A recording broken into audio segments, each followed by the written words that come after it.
Dépensez pour ajouter un maximum de valeur à votre vie. Si vous avez vu ma vidéo sur économiser de l'argent, vous savez que c'est ma philosophie pour dépenser. Si ce n'est pas le cas, je vous conseille d'aller la voir car c'est un bon complément à cette vidéo-ci. Je suis fermement convaincu que votre qualité de vie est fortement influencée par votre manière de dépenser. En effet, je connais personnellement à la fois des gens qui gagnent à peine plus que le salaire minimum et qui, grâce à une bonne gestion de leurs dépenses, ont une très bonne qualité de vie. Et des gens qui sont au-dessus du seuil de richesse, mais qui jettent leur argent par les fenêtres et qui ont donc une qualité de vie plutôt basse. Aujourd'hui, on va voir comment bien dépenser son argent. Bienvenue à tous sur Evolution Factory.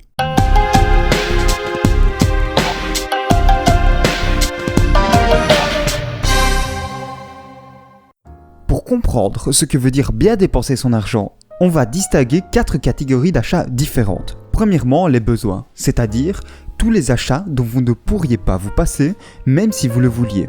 C'est ici que seront rangés les frais de téléphone, de nourriture, de maison, d'internet, etc.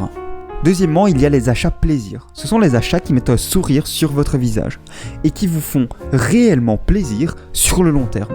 On ne parle pas de plaisir passager que vous oubliez après à peine 2 jours de possession du bien, mais bien d'un plaisir qui va durer pendant plusieurs années. C'est là qu'on mettra les voyages, les dépenses pour vos passions, les expériences uniques et autres. Troisièmement, il y a les achats utiles. Ce sont tous les achats qui vous rapprochent directement de vos objectifs. C'est ici qu'on trouve les dépenses liées au sport, à votre éducation, à votre santé ou encore à l'investissement. Et dernièrement, il y a les achats inutiles. C'est ceux qui ne rentrent dans aucune autre catégorie, comme la cigarette, les gadgets, le shopping compulsif et bien d'autres. La stratégie de dépense va être différente pour chacune des catégories. Pour les besoins, la seule chose que l'on puisse faire, c'est de diminuer nos dépenses au maximum. Par exemple, en renégociant les contrats ou en cherchant des bonnes affaires. Concernant les achats inutiles, notre objectif est de les supprimer. Ce n'est certes pas facile, mais ça en vaut la peine.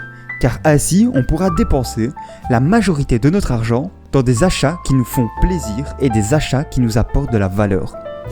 L'idéal est de garder un bon équilibre entre ces deux catégories. Ce n'est pas forcément du 50-50, car parfois vous aurez plus besoin d'investir dans votre futur, et d'autres fois vous serez plus libre de vous faire plaisir. Veillez simplement à ne pas tout dépenser dans l'une ou dans l'autre. Voilà, ce sont les 4 types d'achats que vous pouvez faire avec votre revenu. Mais surtout, rappelez-vous de ne jamais dépenser l'entièreté de vos revenus. Il est essentiel d'épargner et d'investir une partie de ceux-ci. Alors, jusqu'ici, il n'y a rien de révolutionnaire.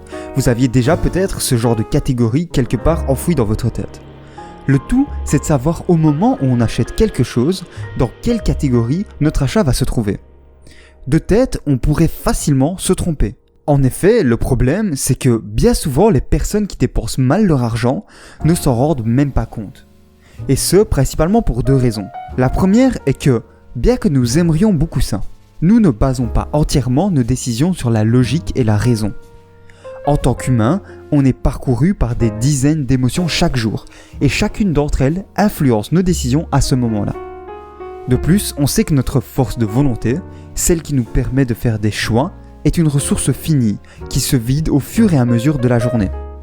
Donc, même si certaines fois vous allez dépenser votre argent sans être sous l'influence d'une émotion et en ayant une jauge de volonté pleine, d'autres fois vous ne pourrez compter ni sur votre raisonnement, ni sur votre volonté.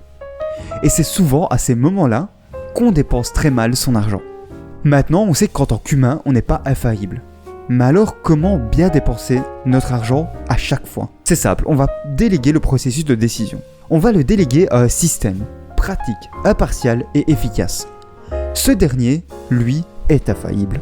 Ce système, je l'ai appelé le filtre. C'est une méthode en 5 questions pour différencier les bons achats des gâchis d'argent.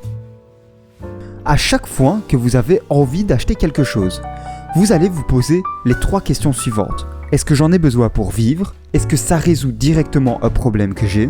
Et est-ce que ça améliore ma qualité de vie ? Si vous répondez oui à plus de 2 questions, achetez-le car c'est un achat qui se trouve dans la catégorie besoin. Si vous ne répondez jamais oui, ne l'achetez surtout pas car c'est un achat inutile. Si vous répondez oui à seulement une des questions, on va reposer 2 questions supplémentaires. Question numéro 1, est-ce que cet achat me rapproche directement de mon objectif ? Et deuxième question, est-ce que cet achat va vraiment me faire plaisir sur le long terme ? Si vous répondez oui à la première question, achetez-le car c'est un achat qui va se trouver dans la catégorie d'achat utile. Et si vous répondez oui à la deuxième question, achetez-le car c'est un achat qui va se trouver dans la catégorie d'achat plaisir. Par contre, si vous ne dites oui à aucune des deux questions, ne l'achetez pas car c'est un achat inutile. Maintenant que vous avez compris comment ça marche, il suffit d'appliquer cette méthode dans la vraie vie pour faire uniquement des achats qui apportent un maximum de valeur à votre vie. Je vous ai mis un lien pour télécharger le graphique au format PDF dans la description. Comme ça, pour appliquer cette méthode, il vous suffira de prendre 5 minutes avant de dépenser de l'argent et de passer rapidement votre envie d'achat à travers ce graphique, que vous pouvez très bien garder sur votre téléphone. Et vous saurez dans quelle catégorie d'achat il se trouve, et si ça vaut la peine ou non de dépenser votre argent. Bref, ce filtre vous permettra de supprimer tout doute lors d'un achat, d'économiser de l'argent et de faire uniquement des bons achats. De plus, j'ai fait de mon mieux pour le rendre le plus facile d'utilisation possible, donc il n'y a aucune raison de ne pas l'utiliser. Cette vidéo est maintenant terminée, j'espère sincèrement qu'elle vous a plu. Si c'est le cas, n'hésitez pas à mettre un pouce bleu. Si mon contenu vous intéresse, abonnez-vous. Vous avez peut-être remarqué que vendredi passé, il n'y a pas eu de vidéo. Ce n'est pas par manque d'idées, ne vous inquiétez pas, j'en ai encore plein. Cela vient du fait que j'ai tenté quelques nouvelles choses avec cette vidéo-ci, et ça m'a donc pris plus de temps. J'essaye vraiment d'améliorer la qualité de mes vidéos. Donc n'hésitez pas à me dire si les changements que vous voyez vous plaisent. Sur ce, merci d'avoir regardé, et salut à tous.